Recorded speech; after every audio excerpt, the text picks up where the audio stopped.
Indonesian now in a sugar mill. I know it says it right there in another language, but I don't know how to say that. So, sugar mill. Gula? Yeah. Pabrik Gula. Gula. It's the best I got. And knowing nothing about Indonesian language. No. Listen, Yeah. closer than we were, is what I'm going to say, Trevor. I just know Mba means leader. That's it. Leader? Yeah. Like they kept calling like all the elders Mba. Yeah. How's it going? Hello. But what's good, gentlemen? How's everybody doing this what's today, Tuesday night? Doing good. Doing good. Doing good. Doing good, man. Doing good. That's good. Glad to hear that. Nick's already running his mouth. Mm-hmm. Huh? So Nick's already running his mouth. Talking shit already. Yeah, he'll be okay. He's impatient. I was supposed to start at 8 o'clock. Blame Aaron. You know it's his fault. Listen. I'm gonna tell you, like I tell you guys all the time. 1, this shit is free. 2, just like when you go to the fucking movies, and the movie says it starts at 8, that shit don't start till about 8:30. Right. Boom. Yeah, they do overdo that fucking commercial. Yeah, the previews. They have previews before the previews, and then they have more previews. Yeah. Like, what the fuck is this? Or those repeated the advertisements people pay. They keep repeating the commercial. Yes. What's my favorite cosplay for Halloween? Oh man, I don't know. The best one that I've seen in person was I've seen good ones. Someone dressed as the alien, and they needed somebody behind them to like guide the tail so he wasn't like knocking shit over. It was like the Queen alien. Yes, the Queen xenomorph. That's awesome. The xenomorph. Thank you, Trevor. It was phenomenal. I was like, holy shit. That's the best I've seen like in person. As far as cosplayer, my boy Fly Ty is a beast. Go follow him on Instagram. That's professional cosplayers. He's a beast. He wins a lot. He goes to the one in the city a lot. The NYC Comic Con. Mm-hmm. But yeah, he's a beast. But back to the movie, or starting this movie. Another Indonesian film. You know, we're kicking off. We're sticking with the foreign films throughout STURD-O-WEEN, and this one here was it was pretty good to say the least. I watched it yesterday, and it does start off kind of slow. When you figure out about the sugar mill and the fire that happened there, and then all this other shit. And the funny thing about these type of movies, and like a lot of movies where like these beings or some sort of being comes after you from not following the rules, and the simple rules were pretty much be in the house by 9 o'clock. You know, be in the house when the streetlights are on. We all know what that means. Or something bad's gonna happen. Usually it was our mother hitting us. This seems like it's a lot more serious. And it was like, stay out of here and do not touch this object at all. Stay out of the warehouse. Any of that. Yeah, stay out of that warehouse and do not touch this object. Not only did they touch the object, they stole it. I'm like, yo. Well, just stay out of the warehouse altogether is your best bet. Right. But didn't you have to commit a sin before you could see the gold? Yeah, they're having an affair. Because the major issue was they committed a form of adultery. Yeah. Even though it was a fiance and everything. Yeah. And that, you know, within the religion and everything, that is a major, massive sin. Yeah, the devil's favorite sin. So by committing that, you know, mortal sin, gave her the ability to be tempted even further. Him too. Yeah. But that's how they see it. It's like, oh, you've already done this, so we're going to bring you closer. And at some point, Satan, who's referred to as Satan, the very large goat man, like charcoal Satan, I think that somehow plays into the idea of, by doing this, it opened up the spirit world so much that there's nothing they can do, because as you see at the end of the film, we think Satan kind of slipped through there too, because of the two like endings at the ending of the film. You know what I did like about, just because you mentioned that the little part at the end of the film, is how that when they're going through this whole ritual thing, how they try to trick the spirits and all that, I'm like, that's not gonna. I'm just thinking, not gonna work. It's not gonna work. Trickery. It was a little absurd to see that, because it was hard to really feel that there was a high priestess or whatever you want to refer to them as far as the old ways of dealing with spirits. I couldn't imagine one worth their grain and salt going, hey, we'll just make this a blood ritual and then we'll throw dummies in, and guess what? We'll just put some salt around them. We got this. Okay, yeah, it was a little lame, but it was also cool.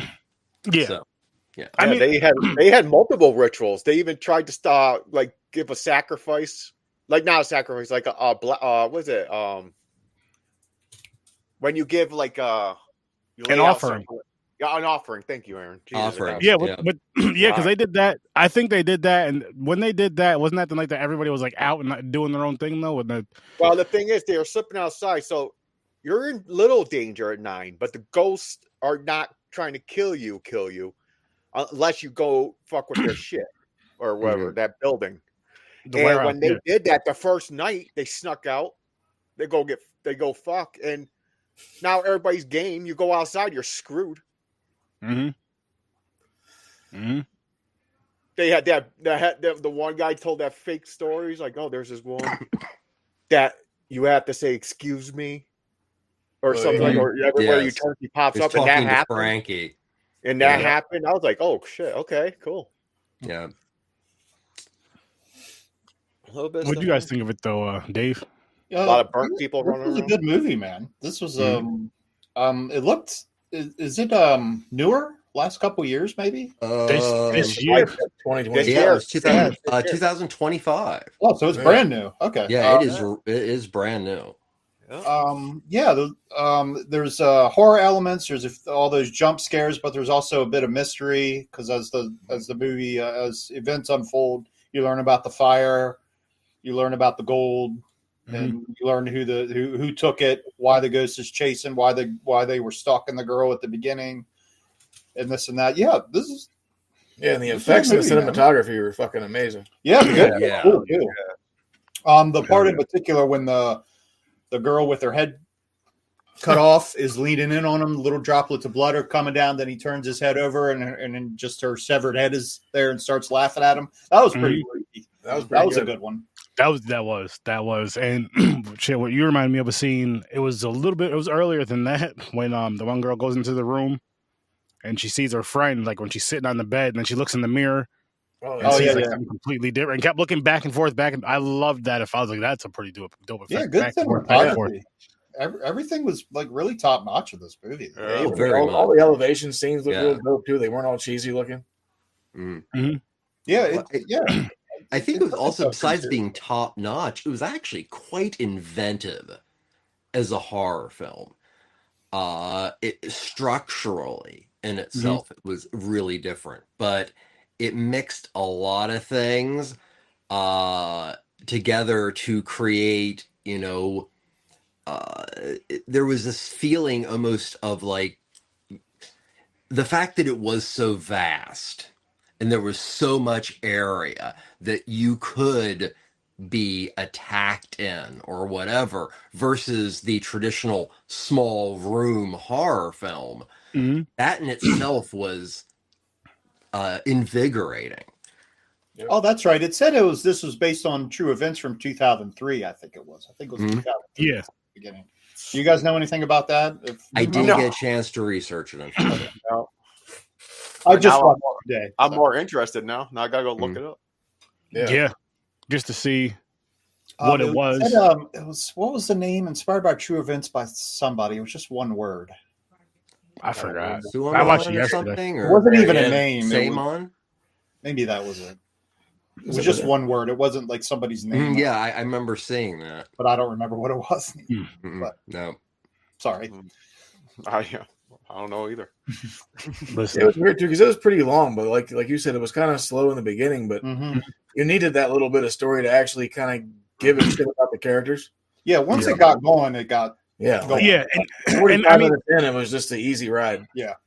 That I like slow burns that are like that. Even ones that start out slower than this one and are slower longer than this one is, as long as the payout is worth it. I hate those slow burns where it's like slow throughout the whole movie and then it's just some little stupid bullshit that happens at the end. I'm like, what? Yeah. I waited 2 hours. It's like I waited even if it's just an hour and a half. I waited an hour and a half for that. I waited. It's like I waited an hour and 22 minutes for that 8 minutes of bullshit. Come on now. But this wasn't that. This definitely wasn't that. Yeah, it wasn't a slow burn from like beginning to end. Like, right, we don't have to wait to the last 8 minutes to find out what there was this constant sense of mystery. Yeah, that was really fun. Yeah, it's like I said a couple weeks ago. Like, I'm not big on like witch or ghost type films, but there's very few that I do like, and this is one of them. Nice. Wow, I thought you were going to hate it. I was going to say this shit sucks. Yeah. No, that shit was pretty dope. It's not a traditional ghost film because it's more of a folk horror film than an actual ghost films. Ghosts just happen to be the vessels of Mariatu or whatever, as far as whatever god or demon they're dealing with. Yeah, so it was just, it was pretty sweet. Yeah, it was fun. Yeah, I never know what to expect from Sturdy's movies. True, that's fair. But no, that it definitely it didn't hold on to a particular genre, and it was more intriguing for me on a folk horror end than a ghost story or a let's get a group of disposable human beings together films. Yeah, so that's what I was saying, that for me, what made me want to like actually go back again and watch the film and do a little bit of research was the amount of culture, but also the amount of culture that was indigenous that was also directly beside Islam. And that's important to understand that's kind of the way it is around a lot of the world. Superstition and the metaphysical kind of live side by side with the main religion. And I thought this film did a really good job of showing that. Definitely. Let's go, Scene Snobs. Excuse me. Damn. Take a little sip. I'm diving into ratings real quick. I gave this a 7. How about you? What do you got for it, James? I've been digging these. Like you said, how it was filmed and everything is like it was really good in the effects and all that. I'll give it 7.5. Trevor? I'm actually gonna go with an 8.5. Okay. And for a couple reasons. I thought the film and the director did a beautiful job of making a lot of references to the old school horror of Indonesia, like Susana and Barry Prima, with like the centipedes and all that kind of stuff. So, right there, really good use of references. Also, I really liked the fact that it didn't really stick to a particular, it wasn't 100% linear, but it was linear. But there was something about how it was told that I didn't feel there was ever a down period, but so much kept coming up. And it just kind of like sucked you in. And I really liked that. And okay, so I don't play video games. I don't like video games, but I understand how they work. I have kids and such.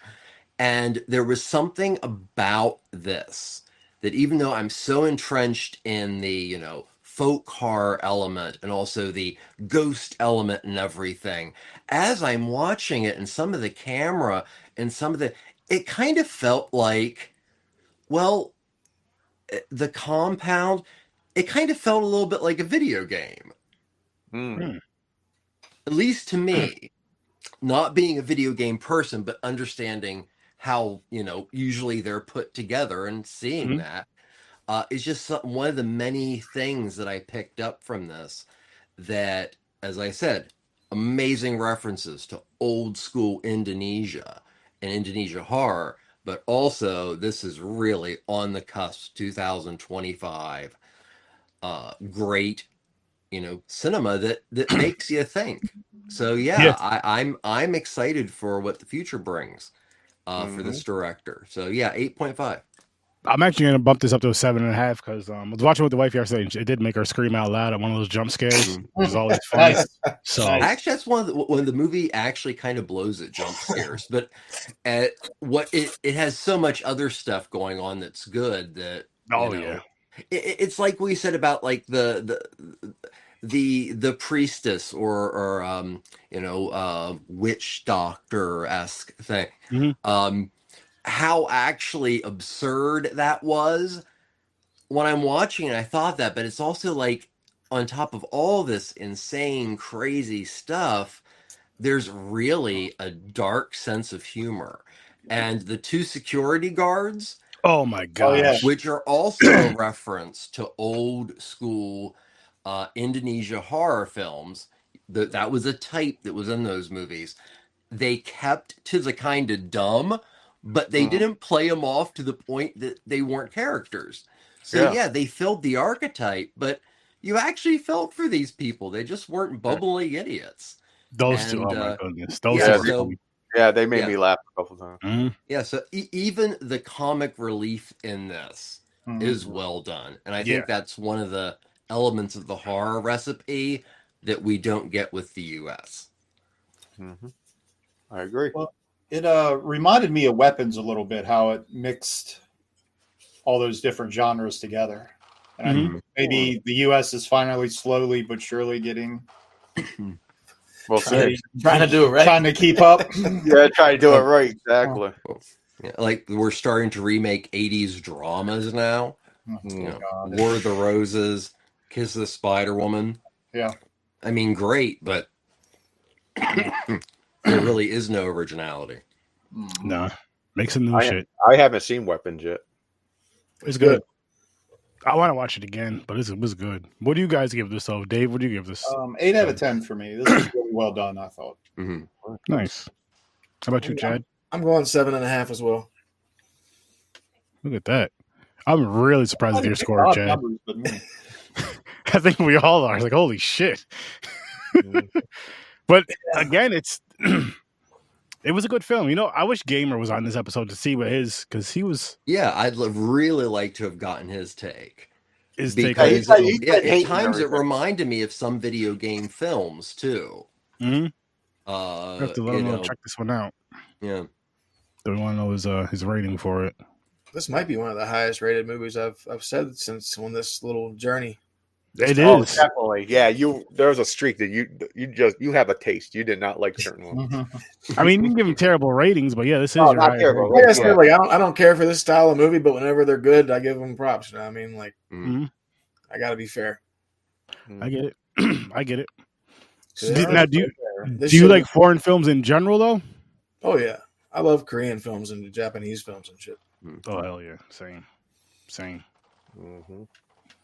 Oh man, they don't give a fuck. Yeah, they don't. That's why I love it. It's so intense. The thing that always tops it off for me with the foreign films, we could jump around, is like you're saying they don't give a fuck. Yes, but they also have a good story with not giving a fuck. Versus like the films here where we'll have something like say where the films are a little more are violent. Sometimes we'll have films that are violent, but there's no like substance or no story to it. Just a bunch of like.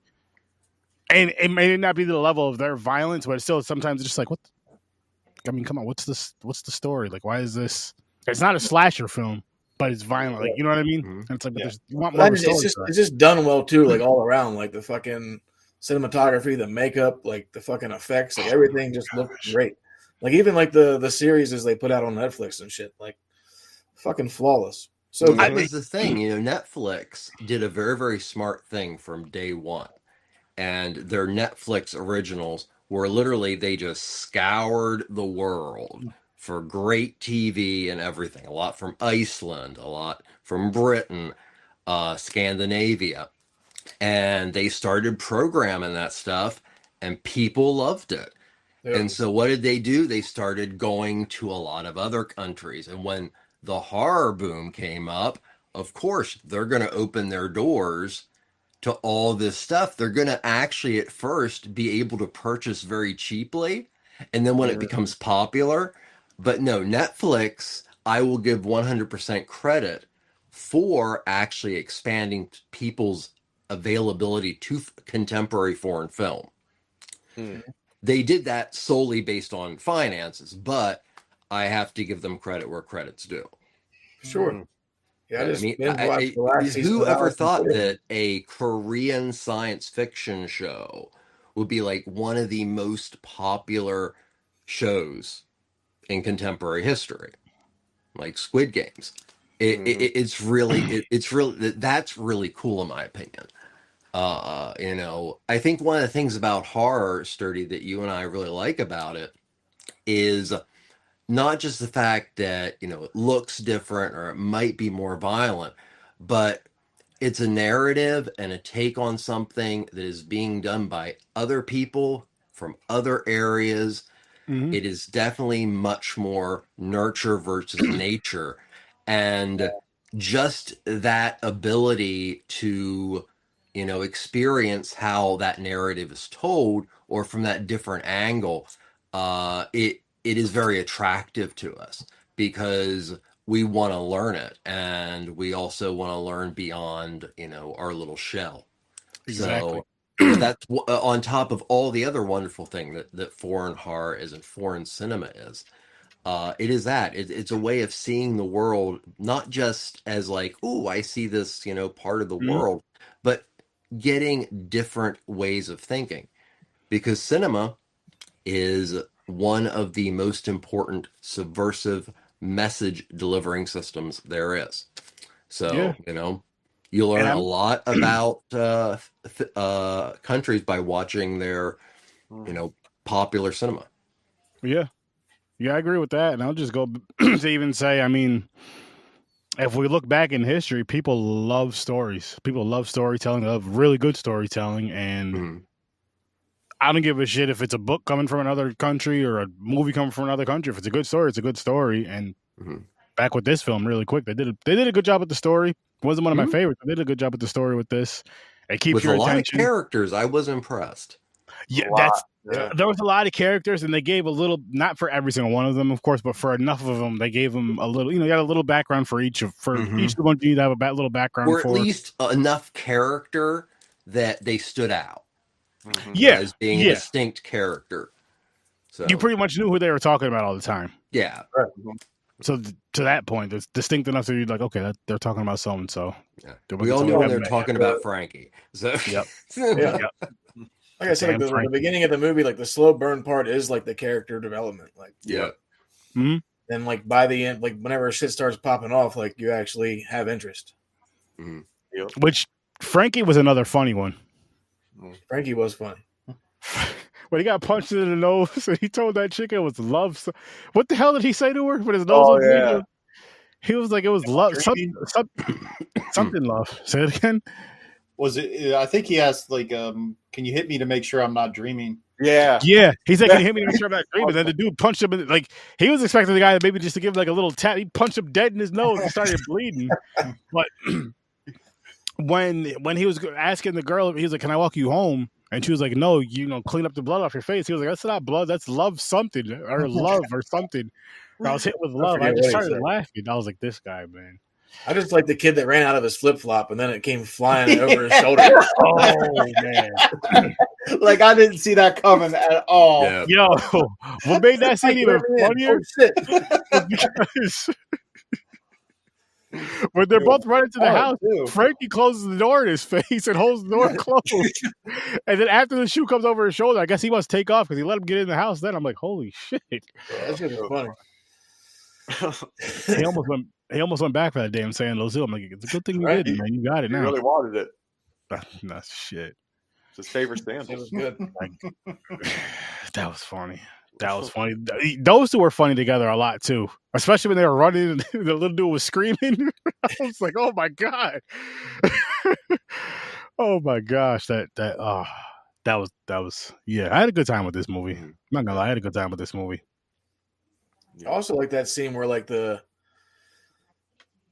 forget who it was, but the two people were walking down like the hallway, and then like you see like the little demon guy flying around with a bicycle. Oh yeah, Mm-hmm. That shit was dope. Is that the one that had the hole in his face? Yeah. I think he actually says that. Yeah. Dude's got a hole in his face. Oh, that shit was good.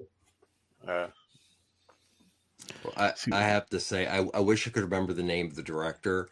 But, you know, if you go back and you watch things like Mystics and Ballet and The Snake Woman with Susanna and stuff like that, there's so much that is referenced in this film of that old classic way.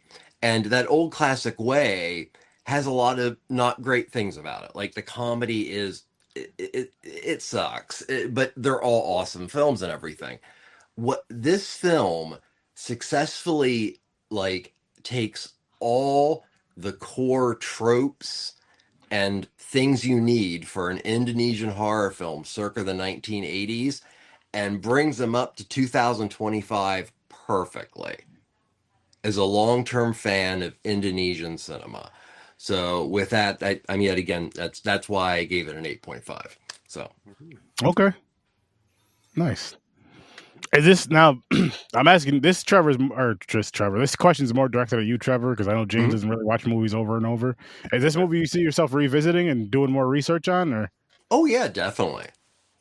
I mean, if not more research on, I think there are a couple people I would recommend it to, if not watch it with. Okay, that's interesting. That's interesting. I'll watch it again, but I'm not going to sit there and go, you know what I want to watch? I didn't see this for a while. I want to click this in. It's like it'll have to catch my eye somehow. Like if it was on TV or something. Hey, James, this is not going to be on TV. You know that. Unless we go to Indonesia. You never know. Oh, man. The world changing, Aaron. You don't know. The NBC Sunday night movie. Yeah, listen, the world sure as hell ain't changing with Trump's stupid ass being in for some more foreign films to be showing here. That's the last thing that's going to happen if his dumb ass is here. Even though he can barely read or write or fucking do anything. American-made only. American-made movies only would suck. I don't want to live in a world like that. You know how much more it will cost Hollywood to make films if they can't make them in other countries? Most of the films that Hollywood makes are in other countries. And we actually get at times, you know, Hollywood will get a level of like cheapness, like, okay, hey, come to our country. This is great. It's good for tourism. You know, we'll let you use it for whatever, you know, and that's very important. I mean, if you're a follower of like, you know, why in the 80s there were all these co-pros and everything of movies, is that sorry. No, you got a point. I mean, yeah. I'll remember it here in a second. But we want the foreign films. We want the foreign horror films. We want all films because they're dope. It's dope content and they're important. And in short, attempting to tariff movies is insane because it just is. It will make filmmaking so much more expensive, and you're really missing contemporary voices from around the world if you have to pay 100% tariff on your film to get into the United States. That's blatant censorship. Listen, just email it to me, people. We'll get them shown. Yeah. Fuck Trump. You only got to send it in the ship. It's like the thing is, this film is digital, so it's not like it has to be shipped over here. You know what? That's what makes it all crazy. He makes these statements Well, it's because his mind is still back in like 1937, so he's. I mean, don't even get me started on this crap. He's slow. I don't know how we have not risen up as a country at this point. Well, because not to be super political, because I'm not being super political. Oh no! Because the ones that would say, they're gonna do this and do that. As soon as they step in and do this, we're gonna do this and that. They're on their knees and what do we need to do as individuals? Because I have been literally on the point of like, this is a fascist country since like 5 months ago. Mm-hmm. True. So people got to open their eyes and open their minds. Yeah. Close their mouths and close their cheeks. Take that Trump dick out of them. That's what they need to do. But they won't. Critical thinking skills are also a big plus. So, yeah. And listen, MAGA, get the lead paint out your house. Stop eating that chip. They're not good for you. That's what's wrong with you guys. Because I don't have any Zen. I'm going to eat the paint off my house. Because I don't have my Zens. Yep. Yeah, and nobody can tell me I can't. Because I got rid of the Corona with Drano. Sorry. Drano. No, you don't remember that one, yeah. Yeah, I remember the bleach thing that Trump said, though. But no, he never said Drano, but it's a joke. Yeah, that wasn't too... Don't do that. Don't do that, people. Don't put bleach in your skin or on your skin. You're not as talented as Michael Jackson, so stop. Chad used to be darker than this shirt. Then he got into some bleach. What happened? It happens. I drank it, though. Ah, man. That's why he's bald. He drank it. The bleach addiction. Oh, man. Let's spin this wheel. It smells tasty. It smells tasty. Smells tasty. Did anybody see R.L. Stein's Pumpkinhead yet? No, but I heard it's dreadful. No, but I want to see it. Mix told me to watch it. He liked it again. What other platforms probably Hulu. It's on Tubi. Oh, it's Tubi. That's right. It's Tubi. Yeah, because that's where I got some reviews that were kind of Ah. Tubi.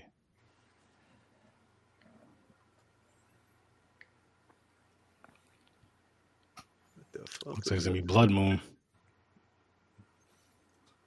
on Thursday. So this is a foreign. What is it going to be? A werewolf? I don't know. Every time I hear moon and blood, I always think of werewolves. I think this is more of a folk horror film, if I remember correctly. But that's a good thing. Okay. It's like a big silver ring with a hand on it. Mm-hmm. I think it may be Australian. That's the real ring.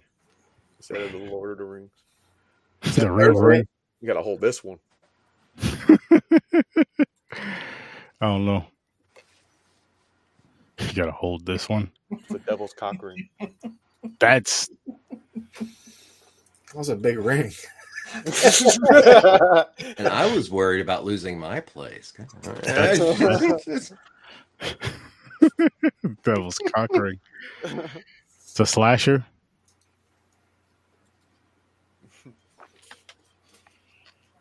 Yeah, I'm excited. I want to see that though. Slashers are fun. I love slashers. My favorite subgenre. And it's R.L. Stein. I'm like, what? So is it like they're doing a fucking like a Goosebumps? No, it's like the Pumpkinhead movies, except it's written by R.L. Stein. Interesting. Yeah. Aaron, did you ever see Pumpkinhead movies? Yeah. The first film is genius. I think we reviewed at least one of them on here. I thought we did. Like them. Yeah, the first one's really good. I like Lance Henriksen's the man. Lance Henriksen is an amazing human being. Yeah. R.L. Stein. Yeah, I'm gonna check that out. Oh, speaking of, I seen that Pop's figures coming out with the Pumpkinhead. Oh, that's cool. Oh, nice. Probably R.L. Stein, right? I don't know which one it is. I just as soon as you see it, you know it's Pumpkinhead. You're like, oh, gotcha. shit. Gotcha. Might have to check that out. I know Chuck said him and his son were watching it today or yesterday. So whenever we do our show, I'm gonna have to ask him how it was. I think it was today. No, not like them. What, Mick? What? No, not like them.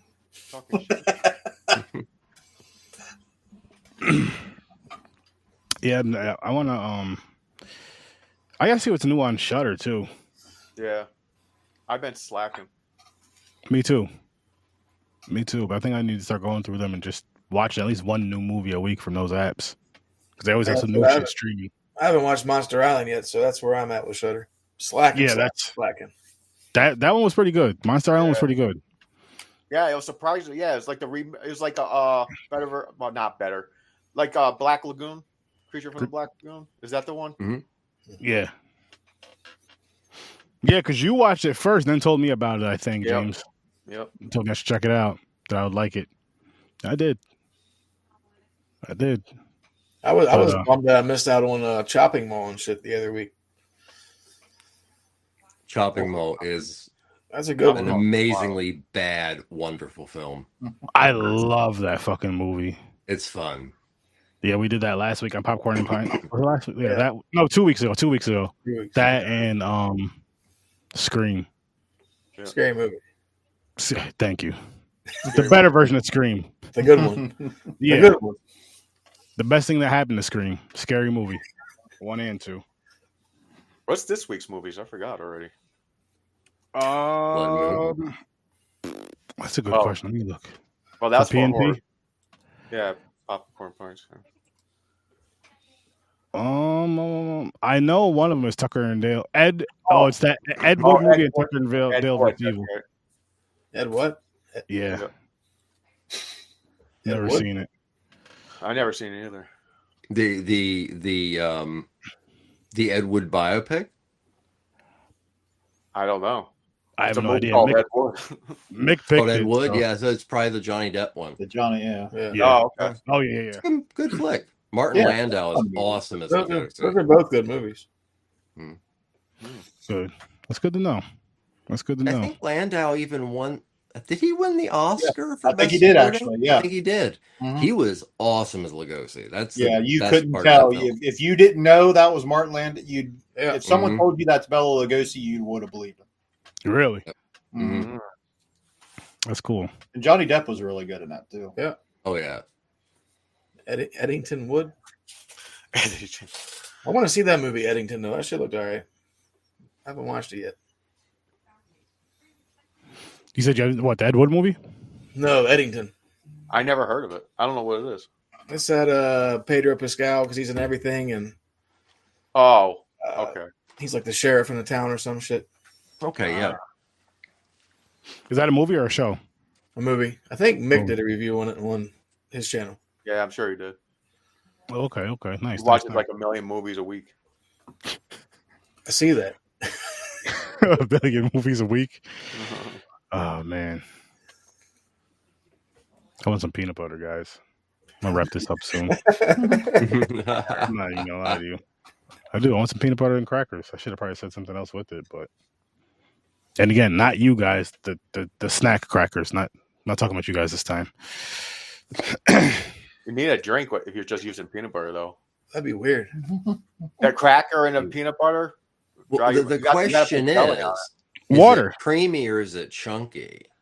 With crackers, it's creamy. With a sandwich, it's crunchy. I don't care. I can either one, but I like crunchy. Yeah. Either one, you're in. Yeah, no. Oh, you're good with either one, but I'm just saying, like, just because with a sandwich, I like to have a little crunch. You know, like if you have like a, ham or whatever you put on your sandwich. Yeah. See, I like crunchy too, and everybody thinks I'm weird. Me too. They say that you're like crunchy. What? I'm like, yeah. It's like you're getting peanut butter and a peanut snack. Yeah, you're getting both forms. I don't know what the problem is here. Yeah, I don't know what the problem is either. Yeah, I know what the problem is because people get pissed off when they're trying to spread that shit on the sandwich and it rips the bread at times. You got to be patient. Well, it's the same thing with those fancy coffees. They'll get a coffee and they'll have the coffee beans floating in it. It's the same shit. I don't drink coffee. You ever seen those? You never seen that? No, I don't drink. I don't fuck with coffee, James. I got another thing. Does it? The espresso martinis. They put They put like 3 coffee beans in the drink. Fuck them. Like a garnish instead of olives. Like a garnish, yeah. But I ate them. I don't give a fuck. Well, I mean, you said you ate them? I ate them. I drank that martini. I took it down like a shot. Everything went down. This guy over here taking shots of fucking coffee. That's crazy. What's your favorite snack? Coffee beans. Coffee beans. Actually, chocolate covered coffee beans are good. Yes. The fuck kind of shit you eating over here? You never had that? Come on. I never had. No. Yeah. Yeah, they're very good. I got those in Vermont. I like coffee ice cream. Mm-hmm. Coffee ice cream, delicious. Never had chocolate covered coffee beans. I've had wasabi peas. They're good. Yeah, I had those. Wasabi peas. What'd you guys go to snack for when you're watching a movie at home? Or do you have one? Popcorn, even at home? That's nasty, man. I got a big ass popcorn blower and everything. I hate popcorn. Got this big ass popcorn bucket at the Raiders Stadium whenever we went there for WrestleMania last year. Nice. Dope ass popcorn bucket. I'll say food. I don't even just say snacks because I'm more of a if I'm watching movies at home, I'm more of a meal person usually. So whatever. There you go. Like any meal, or you got a certain one that you wanna? Yeah. Honestly, it varies. Like you can't go wrong. Like old school, when I was like my teens and 20s, I'll watch movies till like 3 a.m. and I'll have my lights off and everything. I'll get pizza, put fucking Domino's or something sitting up in there. You eat a couple slices, then you're still watching. A few hours later, you eat some more. I feel like pizza is easy because it's one of the foods you don't have to look down to eat. Like, everything you have to kind of look down, at least take that next bite, make sure nothing falls off your spoon, make sure you scoop it right. Not even like look down, but like that little pizza you could just grab and just put it to your face and you're good. That's probably one of my favorite things to eat, but I don't always want it. But that's probably one of my favorite things to eat watching movies is pizza because, again, pizza and chicken. Chicken's another one where you just grab it and eat it. So any type of food I can just grab and just go. I was eating chicken wings today watching this movie. There you go. He knew what he was doing. Yeah, you can go to the supermarket, get a rotisserie chicken, just sit there and fucking pick at it while you're watching a movie. See, I prefer wings though. Well, yeah. Or tenders, but I'll eat a rotisserie. Rotisserie is good. I had that actually. My wife got one, and that's all I ate. We didn't have no sides with it. I just fucking was eating the chicken off. Nothing wrong with that. Yeah. Nothing wrong with that at all. Damn right. But we are going to wrap this one up, peeps. What are you guys doing tonight, Video Store Clerks? I think we're frozen, but we're doing Tales from the Crypt Demon Night. Oh, nice, nice. That's a good one. Sorry, I don't know why we're frozen. I don't know. I have no idea why you're frozen either. That update probably just fucking came back. I was like, listen, we're going to do it now. Whether you like it or not. But yes, go check these gentlemen out, the Video Store Clerks, at 10 o'clock tonight Eastern time, where they will be reviewing Demon Night. You said Demon Night, right? They did. Yep. Yeah, man. How about you, Trevor? What you got going on? How's it going for you, good sir? Oh, things are going well. It's still working on developing some things, but also getting back into the swing of doing some old stuff. But no, doing quite well. Nice. James, what about you? How's it going, Slugger? Wrap this up. It's going good, man. Got the day off tomorrow, so maybe I'll stay up and play video games. Yeah, rub it in, asshole. What's tomorrow? Tomorrow's Wednesday. Fuck, I'm in the office. I was thinking tomorrow was Thursday for some, and I know damn well I don't have back-to-back days. Wishful thinking, I guess. Wishful thinking. But yeah, make sure you guys tune in next Tuesday at 8 o'clock, but also this Thursday at 8 o'clock Eastern time. We'll be reviewing some more film for you guys, and this Saturday at 9 o'clock Eastern time, go check us out on Popcorn and Pints. But we're going to wrap this one up. I'll see you in your nightmares. Peace. Later. Can't see me.